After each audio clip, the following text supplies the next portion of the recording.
Bonjour, alors merci d'être venu. Je vais laisser chacun se présenter. Bonjour, je suis Aïdé Leblanc, je suis enseignante à Ville dans le quartier du Soleil Levant depuis plus de 18 ans. C'est un quartier prioritaire, quartier politique de la ville, et c'est l'école où j'étais quand j'étais petite.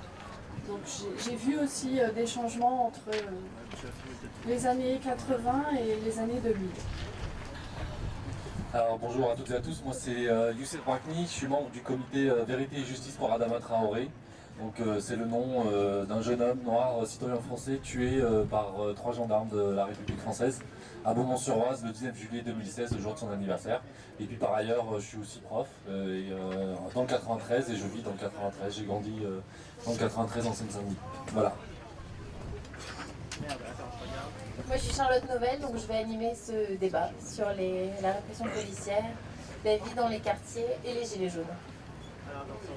Je suis François Ruffin, je suis député de la première circonscription de la Somme et je vous félicite d'être là malgré le froid, la pluie, la grêle pour aujourd'hui, et surtout je félicite les gilets jaunes qui, ça fait 6 mois que samedi après samedi, ils se prennent du froid, de la pluie, de la grêle et pas que seulement les coups de la météo parfois. Voilà. Je m'appelle Mélanie, j'habite à Manor, un quartier en zone prioritaire également, et je suis gilet jaune. D'accord. Donc on va commencer sur une question. Les violences policières, Youssef, qu'est-ce que tu en penses dans les quartiers, dans les gilets jaunes, enfin chez les gilets jaunes? C'est bien présent dans les quartiers.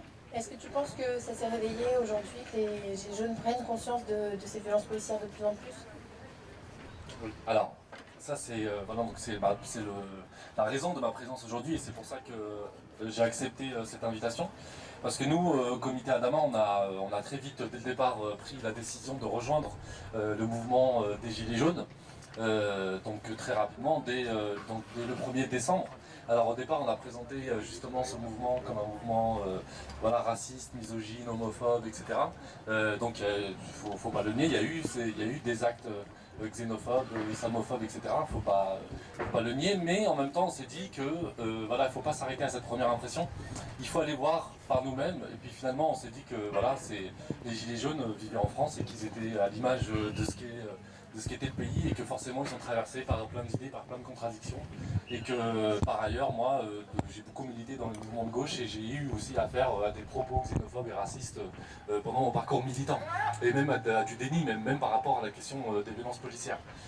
Et donc en y allant, en se rendant nous-mêmes sur place, on a vu que c'était un mouvement beaucoup plus compliqué que ça, beaucoup plus divers et surtout on a vu des gens, beaucoup des classes populaires, des gens qu'on ne voit pas, des gens qu'on n'entend pas, des gens qu'on a invisibilisés et on a trouvé des similitudes avec les habitants des quartiers populaires, pareil qu'on ne veut pas voir, qu'on oppose aussi beaucoup à ces gilets jaunes-là.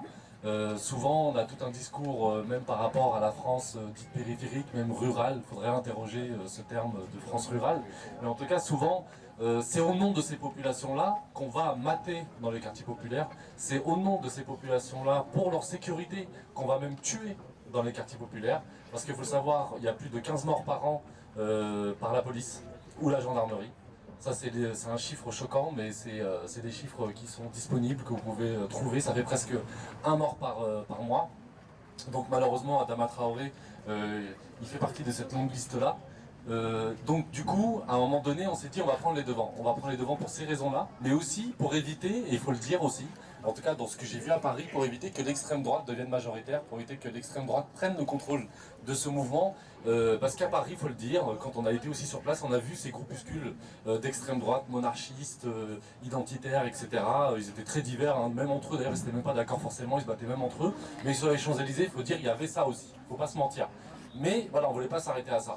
Et nous aussi, ce qu'on avait remarqué, donc je fais un peu le diagnostic, on avait aussi remarqué que la gauche était absente, que la gauche, même, en tout cas la gauche bourgeoise, intellectuelle, parisienne, en tout cas, hein, je parle de ma réalité, ne voulait pas rejoindre ce mouvement, et au contraire, le regarder, le prenait de haut, il prenait de haut ces habitants-là. Encore quelque chose que, voilà, que j'ai trouvé qui était similaire à ce que nous, nous vivions. Il refusait de soutenir ce mouvement, donc il le qualifiait de poujadiste, etc. Il le regardait de haut, il le méprisait. Et donc nous, c'était aussi une manière d'interpeller la gauche, pour leur dire mais qu'est-ce que vous êtes en train de faire en fait? Qu'est-ce que vous faites? À quoi vous servez en fait? Si aujourd'hui le mouvement des Gilets jaunes existe, parce que vous avez été incapable d'organiser les classes populaires, vous avez été incapable pendant des années voilà, de porter leurs paroles, de porter leurs aspirations, leurs malheurs, etc. Et donc à un moment donné, donc on a lancé cette initiative. On est parti voir tous nos partenaires avec qui on a l'habitude de militer, de lutter, comme par exemple les cheminots, l'action antifasciste, les soignants, etc. Bref, plein de secteurs en lutte avec lesquels on avait l'habitude de militer sur Paris. Et on s'est dit voilà, on va lancer cet appel, on va lancer l'appel quartier populaire et gilets jaunes à venir massivement à Paris, à venir soutenir les gilets jaunes. Et donc on est parti de la gare Saint-Lazare, chaque samedi. Donc voilà, on a créé un espace un peu safe, voilà, parce que l'idée c'était pas d'arriver comme ça sur les Champs-Élysées, parce que c'était pas possible. Il y avait encore trop de groupes hostiles, même y compris vis-à-vis de nous en tant que Noirs, en tant qu'Arabes, c'était pas possible de marcher avec des gens qui, par le passé, ont tué. D'ailleurs, le 1er mai, on était à un rassemblement pour Brahim Bouharam, c'est un jeune Marocain qui a été jeté à la Seine par des militants du Front National le 1er mai 1995. Donc c'était pas possible pour nous de pouvoir se retrouver comme ça avec des gens, voilà, c'était pas possible. Donc il a fallu d'abord créer un espace pour pouvoir rejoindre les Champs-Élysées. Et en fait, ça a été un énorme succès. Ça a été, voilà, ça a été inédit et on a pu créer cette jonction. Et puis par ailleurs, nous, voilà, on s'est aussi rendu dans des AG Gilets jaunes, on a été aussi dans des blocages, notamment à Rungis, où on a bloqué tous les soirs avant les fêtes de Noël les gros camions qui partaient vers toute l'Europe et vers toute la France, vous savez, avant les fêtes. Donc voilà, donc on a pu encore plus voir de plus près cette complexité de ce mouvement, et surtout on a pu créer des liens durables, et c'est ce qui s'est passé. Maintenant, sur la question des violences policières dans les quartiers populaires, nous, ça fait des années en fait. Ça fait des années qu'il y a des morts dans les quartiers populaires du fait de la police. Donc le plus connu, je pense que, enfin les plus connus, les deux plus connus que vous connaissez tous, c'est Ziad Ebouna. C'était déjà en 2005. Mais je pourrais remonter beaucoup plus loin dans les années 90. On a par exemple Abdelkader Bouziane, qui était un jeune homme de 15 ans qui a pris une balle dans la nuque à Damary Lélis. Je vous parle de lui parce qu'à l'époque ça avait aussi beaucoup choqué, mais je pense que vous ne le connaissez pas. On peut remonter aussi à Lahouri Ben Mohamed à Marseille, qui a été littéralement mitraillé par un CRS, où le CRS a vidé son chargeur sur lui. Et ce qu'il a dit ce jour-là, c'est le policier, c'est l'autre policier qui témoigne, l'autre CRS qui était là ce soir-là. Il s'adresse à Lahouri Ben Mohamed et il dit « j'ai la gâchette facile ce soir ». Et il vide sur lui le chargeur de sa mitraillette. Donc il y a eu... Comment ? Aux armes citoyennes. Ah, d'accord. Et donc voilà, donc là, en l'occurrence, Lahouri Ben Mohamed n'était pas considéré comme un citoyen parce qu'il n'y a quasiment pas eu de justice. Il a été condamné à quelques mois rapidement et il est vite ressorti pour ce qui est de ce CRS. Et une des particularités de ces quand des jeunes hommes, donc dont l'écrasante majorité des cas noirs et arabes meurent dans les quartiers populaires, c'est que non seulement il y a la mort déjà qui est insupportable pour la famille, mais en plus on a un déni de justice. C'est impossible aujourd'hui en France pour une famille de victimes d'obtenir la justice. C'est quasiment impossible. Il y a tout un système qui va se mettre en place, tout un système bien rodé entre le procureur, entre la justice, entre les experts judiciaires, entre les différents experts, etc. pour empêcher, pour littéralement bloquer l'accès à la justice pour les familles. Et en général, on arrive à des non-lieux, à des relax et à aucune condamnation. C'est souvent le cas. Pour le cas d'Adama Traoré, je ne sais pas si vous avez suivi, on est à la 5e expertise. Il n'y a aucune expertise qui ne dit la même chose. Et ce sont des experts, des médecins. Donc on est au 21e siècle. Il y a des médecins qui sont incapables de dire de quoi est mort Adama Traoré. C'est-à-dire qu'on a eu 5 expertises successives, à chaque fois c'était des mensonges, et chaque expertise contredit ce que dit l'autre. Alors que, en fait, en réalité, donc nous ce qu'on a fait, on en a eu marre, et donc on a décidé de mandater des experts judiciaires, donc les plus grands médecins de France, hein, je vous le dis, des plus grands médecins qui sont connus dans leur domaine, etc. Parce que on invoque toutes les raisons pour expliquer la mort d'Adama Traoré, sauf l'action des gendarmes. Toutes les raisons. Donc des maladies inventées, etc. etc. Donc on s'est dit, ah oui, donc la dernière expertise, elle a parlé de maladies. On est parti chercher les plus grands experts sur les maladies citées. Les plus grands experts ont rendu leur expertise, donc c'était début du mois d'avril, et ils sont catégoriques. Ils disent qu'il n'y a aucune maladie qui est à l'origine de la mort d'Adama Traoré. Aucune. Et que la seule raison la seule piste vers laquelle il faut aller, c'est l'action des gendarmes. Donc expliquez-moi comment, aujourd'hui en France, dans une république, dans une démocratie, on a des médecins qui mentent, des experts judiciaires qui mentent. Et ces experts-là, donc, qui font partie des plus grands hôpitaux de Paris, je le répète, hein, Nicolas Chaput, qui est un journaliste du Monde, spécialisé police-justice, le dit lui-même. Ils disent que les précédents médecins qui disent qu'Adama Traoré est mort de maladie, ils disent que c'est un rapport biaisé, ils interrogent leur éthique médicale. Donc comment se fait-il qu'en France, quand un citoyen français meurt, on ne peut pas savoir les raisons? En tout cas, quand il meurt entre les mains de la police ou de la gendarmerie, on n'arrive pas à savoir les raisons, les conditions dans lesquelles il est mort. Comment on a fait pour en arriver là? Et ça fait des années que c'est comme ça.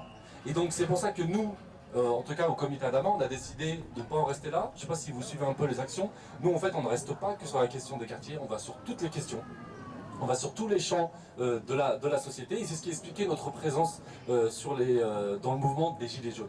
Et ça fait longtemps, quand il y a la sonnette d'alarme, ça fait longtemps qu'on le dit, attention, attention, tant que vous ne prendrez pas le problème à la racine, tant qu'il y aura des gens ici en France, des populations, des catégories qui seront traitées de manière exceptionnelle, qui auront un traitement d'exception, attention, ça vous arrivera aussi. Si vous refusez de regarder la réalité, si vous ne voulez pas regarder en direction des quartiers, attention, ça va vous arriver. C'est ce qu'on a dit, c'est ce qu'on dit depuis 2016. Et regardez ce qui s'est passé avec le mouvement des Gilets jaunes. On est à 23 éborgnés, 5 mois arrachés, j'ai pas le détail exact, mais les éborgnés, ça fait très longtemps qu'il y en a dans les quartiers populaires. Le flashball, c'est Sarkozy qui l'a ramené. Et à l'époque, il l'a ramené en votre nom. Il l'a ramené, soi-disant, pour votre sécurité. Il l'a ramené dans les quartiers populaires. Vous vous en souvenez? Ça vient des États-Unis. Là, aujourd'hui, le LBD 40, c'est une amélioration du flashball. C'est-à-dire qu'il est plus précis que le flashball. C'est-à-dire que quand il vise la tête, quand il vise les yeux, c'est-à-dire que c'est intentionnel. C'est-à-dire que c'est une décision politique. Ce sont des ordres politiques. C'est une politique de la terreur. L'idée, c'est de terroriser. Quand il y a eu au départ le mouvement des Gilets jaunes, les lycéens sont rentrés massivement dans le mouvement. Les lycées de banlieue sont rentrés massivement dans le mouvement. Vous avez vu les images à Mantes-la-Jolie? Vous avez vu à Garges? Vous avez vu cet enfant à Garges qui a eu la joue arrachée? Ce sont des enfants. Comme Ziad Ebouna, ce sont des enfants. Et donc l'État a donné l'ordre de terroriser les lycées des quartiers populaires pour qu'ils ne rejoignent pas massivement le mouvement des Gilets jaunes. Et je vous le dis, il faut prendre le problème à la racine. Il faut regarder vers ces quartiers-là. Parce que si vous vous mettez à regarder la situation, à défendre, à dire que c'est aussi votre cause, Adama Traoré, et tous les morts qu'il y a eu, bah ça, vous en profiterez aussi. Et peut-être qu'on n'aurait pas eu cette situation aujourd'hui où on voit une police qui se déchaîne littéralement, qui terrorise, mais qui le fait depuis des années et des années et des années dans les quartiers populaires. Merci.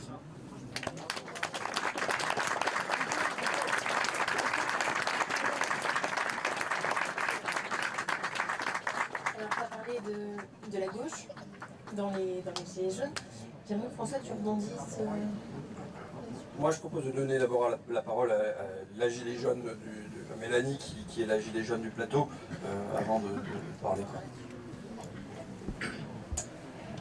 Donc, en général, on me reconnaît quand je suis allongée au sol.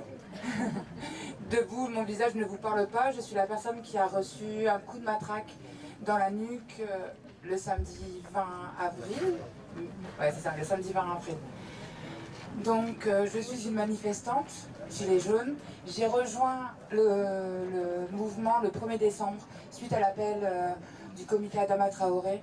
Pour moi aussi, ça a été très difficile de venir dans ce mouvement, car je suis issue d'un quartier et je pensais que ce mouvement était aux mains de l'extrême droite. Donc j'avais beaucoup de mal. L'appel d'Adama Traoré, du comité, m'a permis de me sentir légitime, m'a donné une place dans ce mouvement. Cette place, je l'ai prise et je l'ai occupée. Et jusqu'à aujourd'hui, je l'occupe. Je ne la lâcherai pas.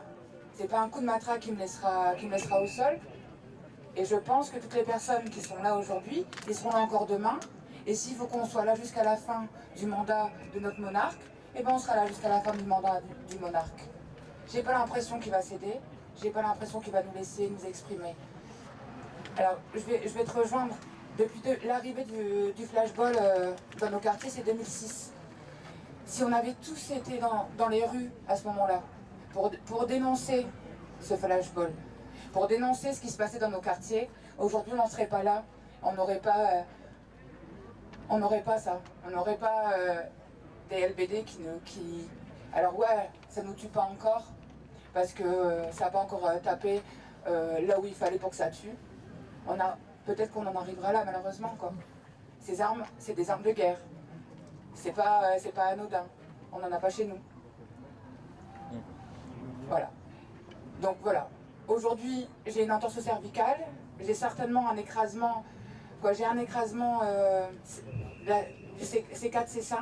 J'ai donc passé une expertise à l'hôpital auprès du légiste. Donc ce qui m'est arrivé, ça s'apparente à un coup du lapin. Physiquement, ça va. Psychologiquement, c'est autre chose. Alors, prendre des coups en manif, j'en avais déjà appris, ça m'avait jamais choqué. J'avais jamais été traumatisée.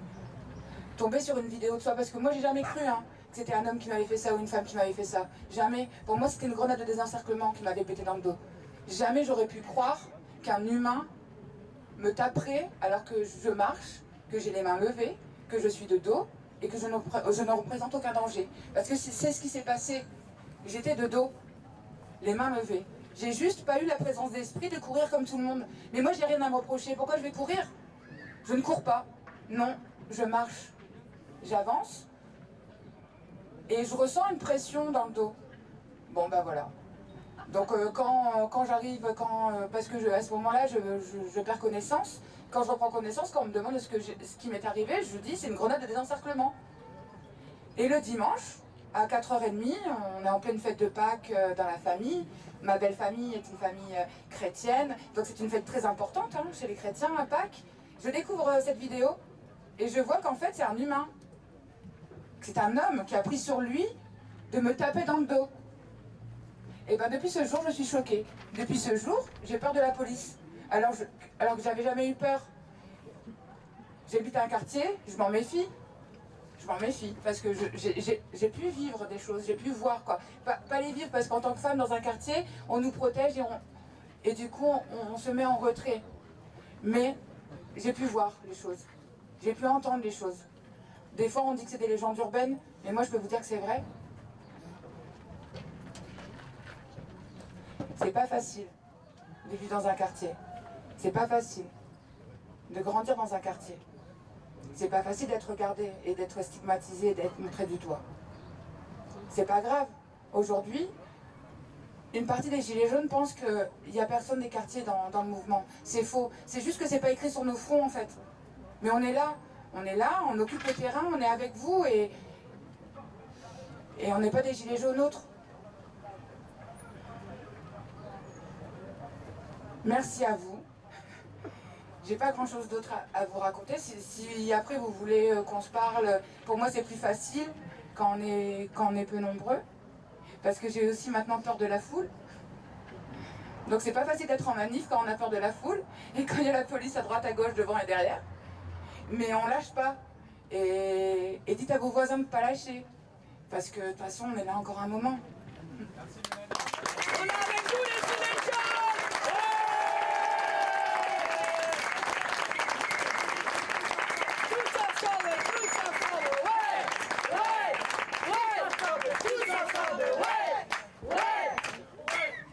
Bon, d'abord, moi je tiens à signaler et à souligner l'intelligence et l'intelligence politique de Youssef Brakni et de tous ses camarades dans cette histoire de Gilets jaunes. Parce que le réflexe immédiat, il aurait pu être, bon, c'est les blancs des campagnes, parce que massivement ça a été les blancs des campagnes qui se sont levés, et en plus ils n'ont jamais été avec nous. Je veux dire, moi qui ai une carte à la CGT, je l'ai entendu de camarades de la CGT qui disaient mais ces gens-là, est-ce qu'ils étaient dans les retraites avec nous? Est-ce qu'ils étaient sur la loi travail avec nous? Ben ils n'y étaient pas, donc maintenant qu'ils se démerdent tout seuls. Et c'est évidemment un très mauvais réflexe. Et donc je tiens à saluer le fait que le réflexe n'ait pas été celui-là, mais au contraire, ben, puisque ça y est, ils se lèvent, on va y aller avec eux. Et donc c'est remarquable. C'est remarquable parce que dans notre pays, nous avons à affronter une oligarchie extrêmement organisée. Extrêmement organisée au niveau national, mais même organisée au niveau international. Au niveau national, eh ben, bon, il y a Macron qui est à l'Elysée, il a la majorité à l'Assemblée, mais de toute façon, même quand c'est la gauche, avec tous les guillemets que vous voulez, il y a encore le MEDEF qui tourne, il y a la Commission européenne, il y a la Banque Centrale Européenne, il y a l'Empire Niel, il y a l'Empire Arnaud, il y a l'Empire Drahi, il y a tout ça. C'est une oligarchie qui est extrêmement organisée. Si on veut la bousculer, on ne peut pas partir divisé. Et là, aujourd'hui, il y a ce problème dans la société française, que moi, par exemple, j'ai vu dans ma campagne, hein, ayant à la fois le quartier nord d'Amiens et Flix-Secours, ou le Val-de-Nièvre, c'est tu vas chez les uns et c'est les immigrés, et tu vas chez les autres et c'est les bofs des campagnes. Et donc tu as deux groupes dans les classes populaires qui se divisent et qui se regardent en chien de faïence. Et tant qu'on a cette division, et tant qu'on se regarde en chien de faïence de cette manière-là, on ne peut pas gagner face à une oligarchie qui n'est qu'une minorité, mais une minorité qui est très organisée. Donc voilà, là il y a un pas qui a été fait, et en effet, sans doute que les coups des matraques vont contribuer à aider à créer une solidarité grâce à la police. Bon, voilà, c'est je pense, la cote de popularité de la police, elle va sortir de ce mouvement nettement plus faible qu'elle n'y est entrée, avec plus de méfiance, plus de défiance à l'égard de l'uniforme. C'est ce qui se produit dans les classes populaires, y compris maintenant des campagnes. Il y a un coin qui est enfoncé. Bon, moi je vais vous dire, en toute franchise, j'ai toujours été méfiant en même temps vis-à-vis du discours contre la police. Je le dis avec honnêteté. Pourquoi? Parce que j'ai toujours considéré que c'était finalement le bouclier qu'on nous mettait devant le véritable adversaire. C'est-à-dire que quand j'étais dans le quartier nord, je considère que par exemple, on devrait s'attaquer aux boîtes d'intérim plutôt qu'au CRS, par exemple. Bon, voilà. Mais il faut en même temps constater que c'est le bouclier qu'on nous met devant le système. Je disais, le discrédit aujourd'hui sur la police. Mais là, on ne peut pas faire comme si on n'était pas au surlendemain, c'est ça? C'était il y a combien de jours? Il y a 3 jours. Au surlendemain de ce qui s'est passé le 1er mai et du mensonge de Christophe Castaner. Voilà. Alors moi, je crois que Christophe Castaner, là-dessus, il va peut-être payer, il faut le faire payer. Il faut se dire que l'un des objectifs maintenant doit être de faire tomber Castaner. Moi, il y a Macron derrière, il y a toute une oligarchie. Je dis toujours l'arbre Macron ne doit pas cacher la forêt de l'oligarchie. Mais maintenant, c'est lui. Il faut en faire tomber un, il faut qu'il tombe. Il faut qu'il tombe. Alors moi, je crois que son mensonge, c'est comme quand on fait tomber Al Capone pour fraude fiscale. Ce n'est que le moindre mal. Quel est le problème de Christophe Castaner? C'est pas centralement ce mensonge-là. C'est que ça fait des mois maintenant qu'on utilise la matraque, la grenade de désencerclement, le LBD, qu'on a plus de 80 personnes qui sont éborgnées, amputées, bref, dont la vie est transformée à jamais, que Christophe Castaner n'a pas eu un seul mot de compassion pour ses victimes. Je le dis et on pourra me le reprocher, mais nous dans l'hémicycle, quand on nous parle de la police et qu'il y a une victime dans la police, le groupe des Insoumis se lève avec la majorité. Et quand on parle des Gilets jaunes, et que nous on se lève, il n'y a pas un seul parlementaire qui se lève avec nous. Le gouvernement reste assis. Donc voilà, il y a ça. Mais donc, j'ai envie de terminer parce qu'il pleut déjà, mais quand Christophe Castaner parle d'attaque, il y a bien eu une attaque ce mercredi. Mais c'était une attaque de la police. Les gens se sont mis à fuir, tous les témoignages le disent, parce qu'ils ont eu peur. Parce que même, j'étais avec un dessinateur là en bagnole, dans la bagnole, il me disait, c'est la première fois le 1er mai que je l'ai flippé comme ça. Moi j'avais mes attachés parlementaires qui sont franchement des gentils qui se trouvaient dans la manif, et qui me disent, quand ils s'adressaient au CRS, en gros c'est à vos risques et périls maintenant que vous manifestez. Voilà l'ambiance qui est mise. Et donc si jamais il faut faire tomber Castaner, mais il faut faire tomber Castaner pour son mensonge, mais il faut faire tomber Castaner, mais pour le choix, parce que la manière dont se comporte la police, c'est un choix. C'est un choix politique qui est effectué. Et je voudrais terminer en disant, quelle est la nature de ce choix? Qu'est-ce qui se passe? C'est qu'aujourd'hui, ils savent, alors moi j'appelle ça le détachement de l'idéologie dominante, mais ils ne peuvent plus conduire les gens par l'envie, par l'enthousiasme, par l'intérêt vers la concurrence, la compétitivité, la mondialisation. Les gens ne veulent plus de ça.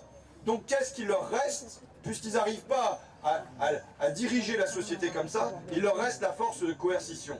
Et donc maintenant c'est par la matraque que ça passe. Pour tous ceux qui au fond ne veulent plus de ce monde-là, eh bien il faut les faire rentrer dans le rang par la matraque. Et vous savez, quand un gilet jaune se prend un coup de matraque et il souffre comme ça, en fin de compte, c'est pas pour Mélanie qu'on a donné le coup de matraque. C'est pour les 100 qui auraient envie de sortir et qui se disent, bon sang, si je sors c'est pour me prendre, c'est pour être traité comme ça, je vais pas avoir le courage de sortir. Donc il faut se dire que les gilets jaunes, à travers la bagarre qu'ils mènent, il est évident qu'ils le mènent pour 100 personnes qui à chaque fois n'osent plus sortir. Voilà. C'est vrai.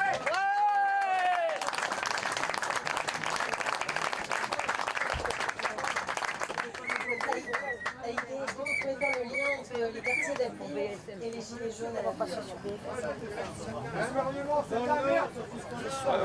Bon, je vais changer un peu de sujet. Je suis désolée, je vais arrêter de parler de la police.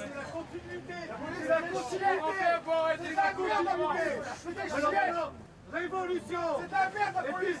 Ils ont reçu une formation, ils nous tirent dessus, on leur tire dessus, c'est la merde. Longtemps. Donc moi je voudrais parler des enfants, parce que les enfants c'est l'avenir de notre pays. C'est la vérité. Non, j'ai pas dit. Vraiment. La justice, j'aimerais pas que ça passe. Ah non, Excuse-moi, tu prenais des ordres, c'est la vérité. Avant, on se faisait tirer dessus. Et aujourd'hui, ça continue, c'est autrement. Monsieur, est-ce que je peux parler s'il vous plaît? Oui, il est pareil. Donc On n'a pas de respect. Laissez-la parler. François, je suis avec toi en plus.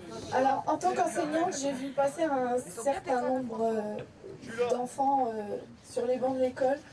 Et il y a quand même une chose énorme qui me choque, c'est que la France a signé la Convention internationale des droits de l'enfant depuis le 20 novembre 1989, c'est-à-dire on va fêter le 30e anniversaire en novembre. Et la Convention internationale des droits de l'enfant, elle doit garantir à tous les enfants de pouvoir manger correctement à leur faim, de pouvoir être soignés en temps, en heure, et d'avoir droit à des loisirs, etc. Et enseignant dans un quartier prioritaire à Abbeville, je me rends compte que c'est pas du tout le cas, parce que on a des enfants qui arrivent le matin le ventre vide, pas parce qu'ils n'ont pas eu envie de petit déjeuner avant d'aller à l'école, mais parce que les placards sont vides. Oui, c'est justement ce dont je suis en train de parler. Qu'il y a des parents qui sont obligés de faire appel au CCAS passer le 15 du mois ou le 16 du mois pour avoir de quoi continuer à nourrir leurs enfants. Qu'il y a des gosses qui arrivent à l'école avec des chaussures trop grandes parce qu'il faut les faire durer longtemps et qu'on sait que c'est pas bon d'un point de vue santé pour le développement de l'enfant de pas être chaussé correctement, ou qui viennent avec les chaussures qui ont servi aux grands frères, aux grandes sœurs, etc.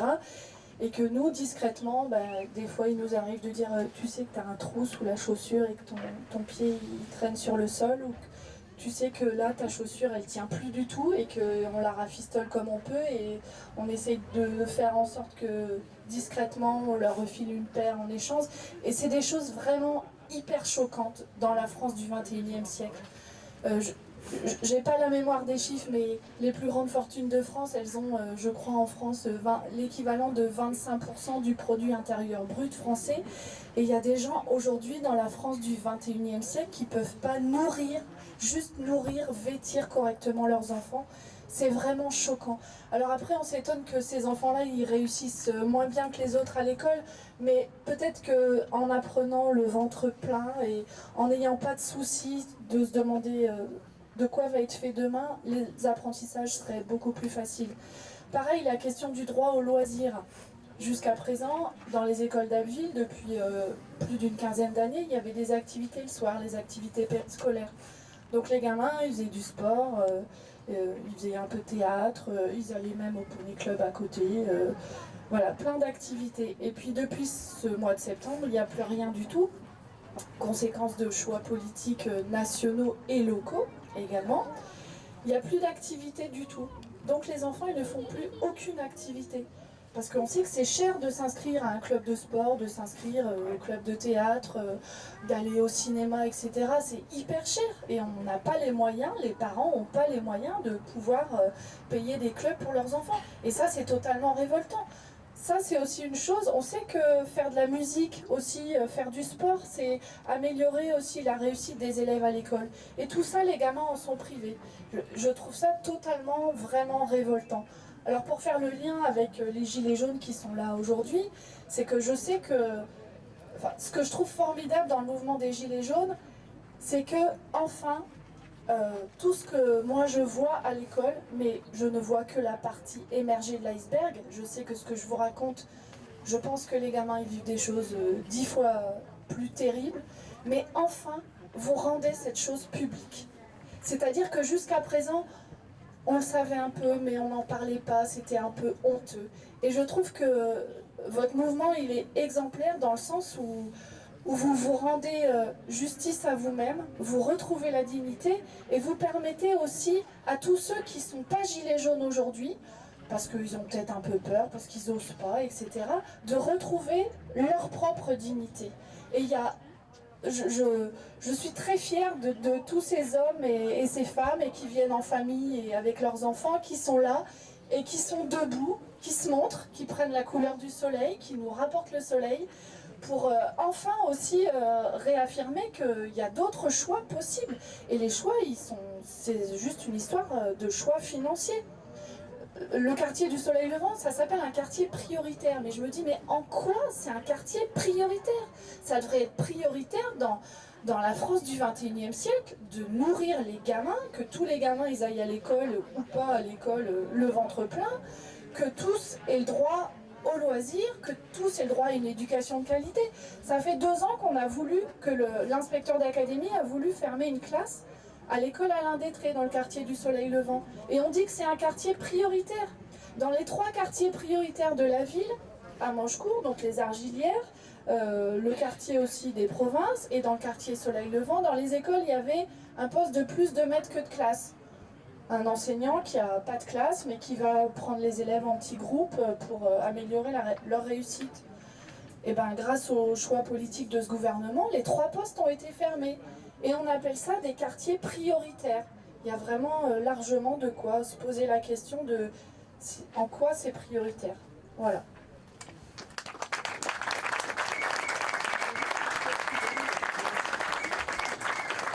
Écoute, Macron, il est là! Écoute, Macron, il est là! Macron de mes couilles! Alors, il nous reste un quart d'heure, on va faire circuler le micro parmi vous pour que vous puissiez poser vos questions. Des questions? Juste pour répondre à François, sur la question de la police. En fait, la police, j'ai vu beaucoup ça au début du mouvement des Gilets jaunes. Donc nous, dès le départ, nous, on a dit, on avait des textes, etc. On a dit que clairement, le mouvement va se transformer aussi en contestation de l'ordre policier. Je dis bien de l'ordre policier. C'est-à-dire qu'au départ, je voyais des Gilets jaunes parler aux policiers, les supplier, etc. Leur dire, mais on est ensemble, on est français. Je pense que vous avez tous vu ces images, même de personnes limite qui pleuraient devant eux, qui leur disaient rejoignez-nous, etc. Et on a vu en fait ce qui s'est passé. La police, c'est les seuls gagnants du mouvement des Gilets jaunes, puisqu'ils ont une augmentation de salaire. Grâce aux Gilets jaunes, ils ont pu avoir une augmentation, leurs heures sup payées, etc. etc. C'est-à-dire qu'en fait, ils ont doublement profité du mouvement. Et c'est le fait qu'ils aient matraqué qui leur a permis d'obtenir ces acquis et ces augmentations de salaire. Et en fait, la question, et je leur disais à certains Gilets jaunes avec qui je parlais au départ, hein, maintenant évidemment ils ont vu par leur expérience, et c'est la meilleure démonstration, c'est qu'en fait, ça ne sert à rien de parler des individus en fait. La police, c'est une institution. C'est une institution au service d'un ordre social. Elle est au service d'un ordre social, elle est au service d'un gouvernement qui est celui d'Emmanuel Macron. Et qu'en fait, poser la question individuellement à un policier rejoins-moi, ça n'a pas de sens, ça ne marchera pas comme ça. C'est pour ça qu'effectivement, il faut taper en haut. Faut pas, moi, j'ai pas un discours où je vais avoir la haine du policier, c'est même pas ça la question. Moi, je regarde la question de l'institution policière, comment elle est formée. Comment on les envoie dans les quartiers populaires? Pourquoi on parle de reconquête républicaine? Qu'est-ce que ça veut dire quand on parle de reconquête républicaine pour parler de certains quartiers? Aujourd'hui, c'est un terme officiel du gouvernement. À l'époque, c'était l'extrême droite qui parlait comme ça, qui disait qu'il fallait reconquérir les quartiers. Mais ça veut dire qu'en fait ils sont extérieurs. Ils sont où en fait? Ils sont où les quartiers? Ils sont en France, c'est des Français. Pourquoi on parle de reconquête? Et surtout pourquoi, quand on parle de reconquête, ça passe par envoyer des compagnies de CRS. Ça passe par envoyer des policiers. Et vous avez bien vu, vous en avez fait l'expérience, à quoi sert la police? On a beau leur parler, on a beau dire mais pourquoi vous nous tapez dessus? Qu'est-ce qu'on a fait? On vous a rien fait. Ils tapent encore plus. Et ils éborgnent, etc. On a vu comment, par exemple, la vidéo de Jérôme Rodriguez, elle est frappante. Comment on cible des opposants politiques. On l'a vu avec Benalla, comment une cellule de l'Élysée a été spécialement créée pour traquer des opposants. Parce que c'est ça l'enjeu, hein. C'est qu'ils cherchaient des opposants politiques. On a vu là dernièrement un ami qui est à l'origine de l'affaire Benalla, qui s'appelle Taha Bouaf, c'est un journaliste issu des quartiers populaires de Grenoble, il est jeune, il a 22 ans. Et donc le 1er mai, là, la veille du 1er mai, il reçoit une convocation où les policiers portent plainte contre lui pour diffamation parce qu'il a mis en cause la police dans la mort de 2 jeunes à Grenoble. Je ne sais pas si vous avez vu, Adam et Fatih, encore le même profil, 2 jeunes, donc moins de 18 ans. Il est convoqué à la police pour diffamation, d'accord, pour des tweets sur Twitter. Donc c'est un journaliste indépendant qui est à la base, j'y suis avec Daniel Bermet. Et le lendemain, en manif, je l'ai prévenu d'ailleurs le matin même, il est suivi par une compagnie de gendarmes et par des policiers de la BAC en civil qui l'encerclent, qui le tapent et qui prennent son téléphone portable et qui le jettent et qui l'explosent au sol. Parce qu'il a filmé avec ce téléphone Benalla. Et ça c'est une vidéo qui est disponible, vous tapez Taha Bouaf's vidéo, vous allez le voir. Et ça c'est la République française du 21e siècle. On en est là. Et dans le même temps, on a des événements en Algérie, qui est mon pays d'origine, dont d'ailleurs je suis très fier de tout ce qui se passe là-bas, etc. Vous avez vu l'extraordinaire mobilisation qu'il y a aujourd'hui en Algérie contre le système. On n'a même pas je crois que j'ai même pas vu de coup de matraque depuis le début, aujourd'hui. C'est pour vous dire où on en est aujourd'hui en France. Alors pendant des années, on présentait les pays africains comme des grandes dictatures atroces, etc. Mais aujourd'hui, force est de constater que ça se passe mieux là-bas qu'en France. En France, c'est digne de Poutine, c'est digne de toutes les grandes dictatures, etc. Mais on peut voir exactement les mêmes images de violence policière contre des opposants politiques, parce que les Gilets jaunes sont des opposants politiques, en Russie ou en Turquie de Erdogan, etc. Et on voit les unes du journal Le Point, etc. qui disent le dictateur ou les dictateurs, etc. Donc en France, il y a un gros problème. Et effectivement, moi je pense que, en tout cas moi c'est ma vision politique, il faut que toutes les classes populaires s'unissent, il faut qu'elles s'unissent toutes, mais en rappelant qu'il y a quand même des spécificités, des traitements différenciés, etc. Évidemment que c'est pas pareil quand aujourd'hui la police vient dans les quartiers populaires, les jeunes des quartiers populaires n'ont pas besoin de manifester, n'ont pas besoin même de jeter un pavé pour être tués, pour être étouffés, pour être étranglés, pour être tasés, pour être éborgnés. Juste le fait qu'ils soient comme ça dans le quartier, c'est déjà pour la police un défi pour eux. Le fait même qu'il y ait des jeunes, et je vous le dis, noirs et arabes, dans l'écrasante majorité des cas des morts, c'est le cas, qui soient dans le quartier, c'est déjà une cible pour la police, et ça a été toute ma vie.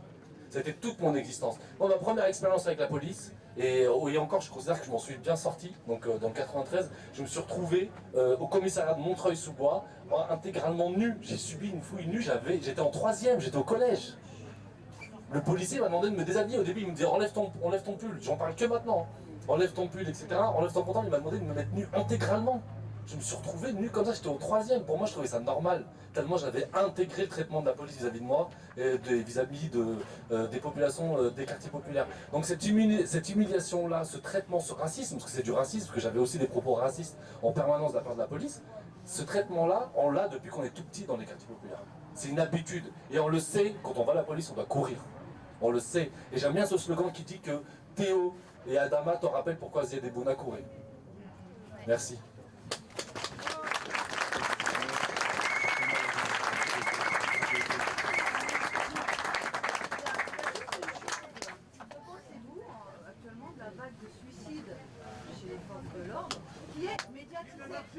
Quelle vague de suicide? Why not? Il y a des burn-out partout. Qu'elle soit médiatisée.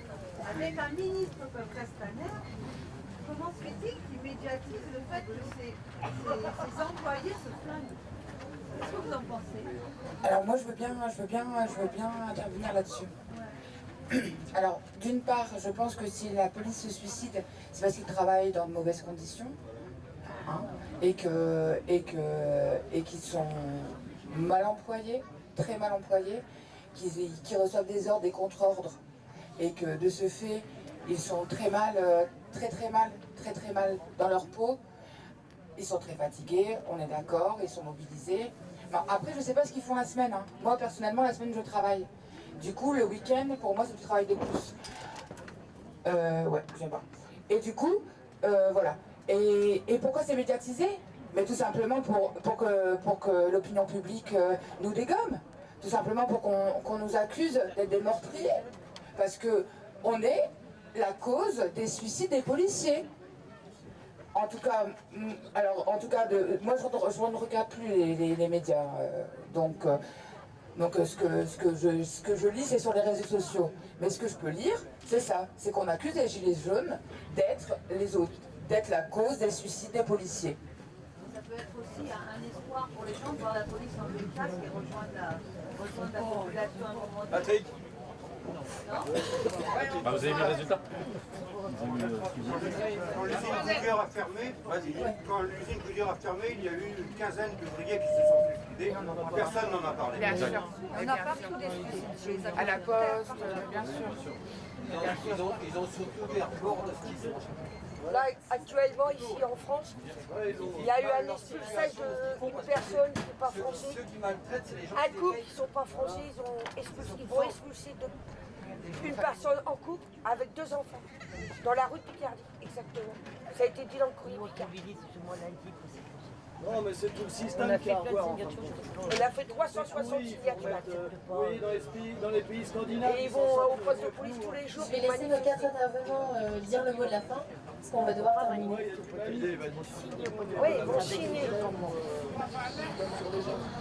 Alors le mot de la fin, c'est que ensemble on est plus fort. Tout seul on va plus loin, mais non, tout seul on va plus vite, mais ensemble on va plus loin.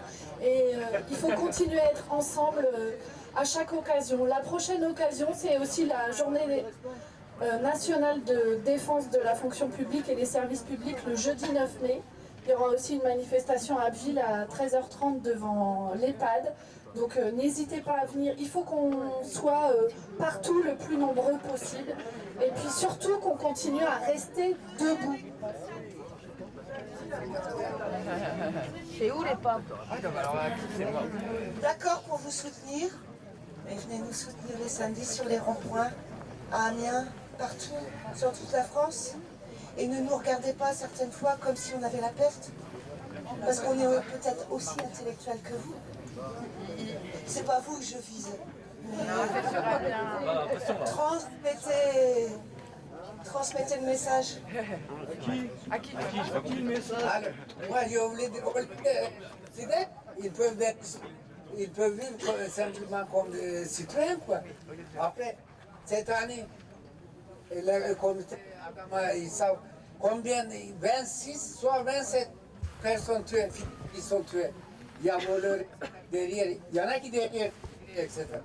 Aucune condamnation, ça veut dire courageux. Vas-y, vous allez tuer, vas-y, vous allez vous faire. Ça veut dire courageux. Pour ça qu'il faut lutter, il faut soutenir le comité Adama, parce que eux, visiblement, ils luttent contre la violence policière. On voit. Les autres, on n'attend pas. Pour ça qu'il faut soutenir le comité Adama. C'est essentiel. Je voulais dire ça.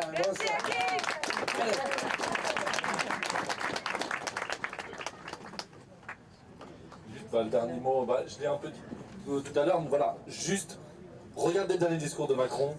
Il a placé les mots-clés immigration, laïcité, islam. Tombez pas dans ce piège, ne tombez pas dans ce piège. Dans les quartiers populaires, c'est les mêmes problématiques, c'est la question des services publics, c'est la question de l'égalité des droits, c'est la question du racisme, c'est aussi votre combat, même si vous êtes blanc, même si vous habitez dans une zone rurale, etc. Ce qui touche les autres finira toujours par vous toucher. Prenez-le tout de suite en charge, n'attendez pas que ça vous touche, réagissez juste en tant qu'être humain. Comme moi, par exemple, je peux être solidaire de n'importe quelle autre lutte par ailleurs dans le monde, etc. Soyons pour la justice, et surtout, je le répète et je le redis, quand regardez bien Emmanuel Macron, au départ, c'était pas un président qui était sur les questions identitaires, de l'islam, de l'immigration, pas du tout.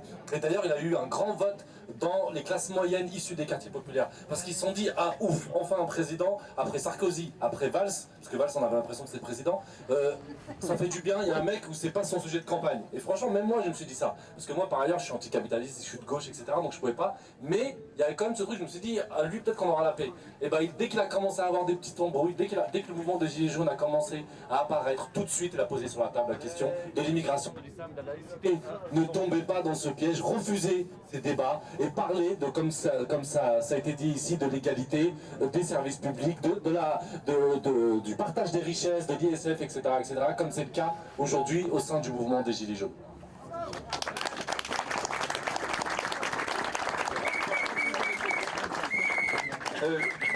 Bon, l'une des questions, c'est évidemment quand on montre sa force comme ça, c'est qu'on est dans une situation de faiblesse. Quand on a besoin, week-end après week-end, de recourir à la matraque, au LBD, aux grenades de désencerclement, c'est qu'il y a une faiblesse en face. Donc il ne faut pas s'arrêter là. La faiblesse, elle est là. Et je rejoindrai Youssef, cette semaine je recevais des paysans brésiliens, enfin je ne sais pas si c'était vraiment paysans, mais enfin c'était du mouvement des Sans-Terre, mais après je ne sais pas si c'était du mouvement des Sans-Terre, et à l'Assemblée nationale, et ils me font le portrait de Bolsonaro, vous savez, le paysan brésilien, répression dans les quartiers populaires, répression sur les leaders paysans, et répression aussi de l'ancien président Lula. Et on parle, et puis je leur dis, vous savez, bon, bah, vous me faites ce portrait-là, et à la limite, Bolsonaro s'est annoncé comme étant un crypto-fasciste. Donc il n'y a pas de surprise. Nous, il y a une surprise quelque part, parce que autant Macron, sur le plan économique et social, il était clair que c'était un libéral et qu'il allait démolir le programme du Conseil national de résistance, des acquis sociaux, enfin tout ce que tu veux, mais il était là pour l'argent et pas pour les gens. Autant sur le terrain des libertés publiques, normalement, il devait être un garant des libertés publiques. Il était annoncé comme ça, jeune, start-upper, moderne et ainsi de suite. Et on voit qu'au fur et à mesure de son mandat, et notamment à une radicalisation, c'est sa radicalisation, quand on parle de radicalisation, c'est celle du gouvernement. Hein. Là, comment les libertés publiques, il est en train de les défoncer. Mais ça veut dire que du coup, je dirais presque, moi qui l'aime pas hein, personnellement, mais presque ce que tu dis sur la police, il ne faut pas regarder le policier, il faut regarder l'institution. Il ne faut pas regarder Macron, il faut regarder les forces sociales. Et ça veut dire que les forces sociales aujourd'hui, c'est-à-dire l'oligarchie, pour tenir, il leur faut la matraque. Et il leur faut la matraque en France, mais il leur faut la matraque dans l'ordre international parce qu'on a un monde qui est en train de craquer. Vous savez, ce monde, ils espéraient graver le libéralisme dans le marbre. Et on voit bien qu'il n'est pas gravé dans le marbre, on voit que ça se défige. Et donc dans un moment comme ça, pour tenir le monde ensemble, eh ben, ils ont besoin de recourir à ça, et qu'importe si leur programme de départ n'était pas celui-là. Et du coup, le mouvement des Gilets jaunes, je me dis, il est né pour moi sur des questions d'égalité, qui est au centre de triptyque républicain. Et égalité notamment devant l'impôt, qui est un sentiment d'injustice manifeste. Il a posé, en étant sur les ronds-points semaine après semaine, la question de la fraternité. On est venu sur les ronds-points aussi pour renouer du lien. Et je pense qu'aujourd'hui, à travers les Gilets jaunes, se pose la question de nos libertés. Voilà, et voilà là où on en est. Et donc ça veut dire que l'enjeu, je ne parle pas du temps court là, de cette semaine, la semaine prochaine ou le mois prochain, mais l'enjeu de la séquence dans laquelle on se trouve, elle pose ces questions-là. À nouveau, liberté, égalité, fraternité. Eh ben, je vais rebondir sur ce que vous voulez dire. Eh ben si, maintenant il y a une fraternité. Et on la voit en manif. Parce que quand je suis tombée, il n'y a pas que mon mari qui est venu me ramasser. Il y a au moins 15-20 personnes qui ont fait un cortège autour de moi et qui m'ont protégée et qui ont fait en sorte que la police arrête de me piétiner. Non, ils m'ont pas piétiné, je suis en train de mentir. C'est pas beau de mentir. Oh là là. Mais en fait, ils m'ont chevauché. Et du coup, si... Ah ouais, non. Et du coup, si...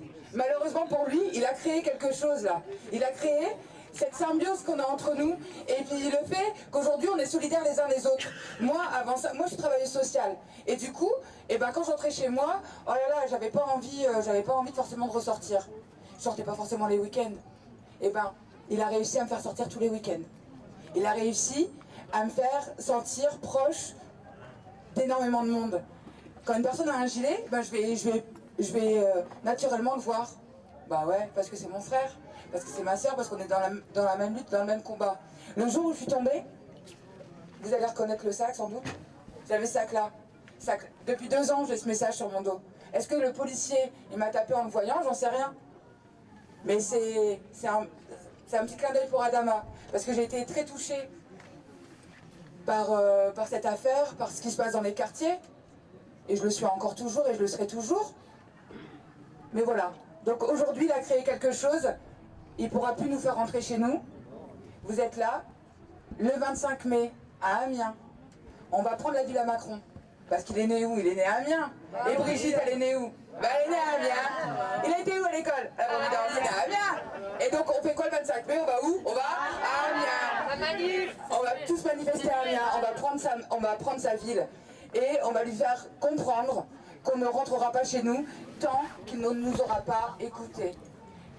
Donc la police a gagné des choses. Nous aussi, hein, on a quand même des petites victoires. La prime Macron, comme... eh oui, c'est la prime des gilets jaunes. Merci qui? Merci les gilets jaunes. Et voilà. Et donc merci à vous tous. Et puis on lâche rien. Non,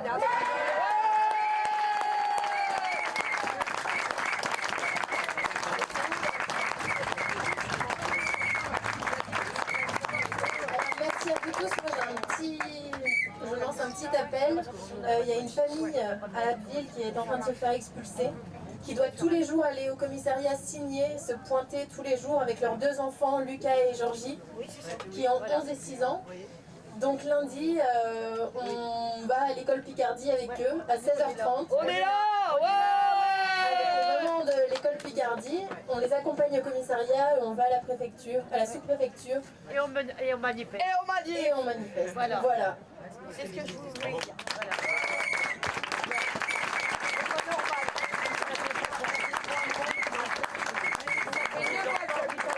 Imaginez des enfants, des enfants à 10 bouts de sang, dans rien de la poêle, à 200 gamins, 10 doigts d'emprunter, ils ont pris en photo